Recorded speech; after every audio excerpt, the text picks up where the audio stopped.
Hi, இன்றைக்கி Sunday special என்னென்னு பார்த்துலாங்களா? இன்றைக்கி மீன் மட்டும்தாங்க ஸ்பெஷலு. அதுவும் இன்னொரு ஸ்பெஷல் என்னென்னா, இந்த மீன் எல்லாமே நம்மளுடைய மீன் பண்ணையிலேருந்து பிடிச்ச மீன் தான். இந்த கெண்டை மீன் கிட்டத்தட்ட 2 கிலோ அளவுக்கு அவ்வளோ பெரிய மீனாக இருந்தது. அதாவது ஒரு கையால் பிடிக்கவே முடியாது, அவ்வளோ பெருசாக இருந்தது. இந்த மீனுக்குள்ளே இவ்வளோ இந்த மீன் முட்டைகள் எல்லாமே இருந்தது.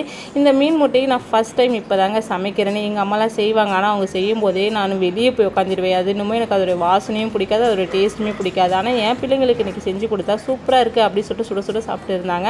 ஆனால் எனக்கு அது பிடிக்கவே இல்லைங்க. அதுக்கப்புறம் இந்த வவ்வா மீன், இதுவுமே நம்மளுடைய மீன் பண்ணையில் பிடிச்ச மீன் தான். இதுக்கு நான் எப்படி மசாலா போடுவேன்னா, உப்பு, தனி மிளகாய் தூள், தனியாத்தூள், அதுக்கப்புறம் மஞ்சள் பொடி, அவ்வளோதாங்க. தண்ணி கூட ஊற்ற மாட்டேன், அப்படியே மிக்ஸ் பண்ணி விட்டுடுவேன். அதுவே டேஸ்ட் என்னமோ சூப்பராக இருக்கும். இந்த இஞ்சி பூண்டு பேஸ்ட்லாம் போட்டோன்னு வச்சுக்கோங்களேன், அது தோசை கல்லிலே போய் ஒட்டிக்குது, அதனாலவே அது போடுறதே இல்லை.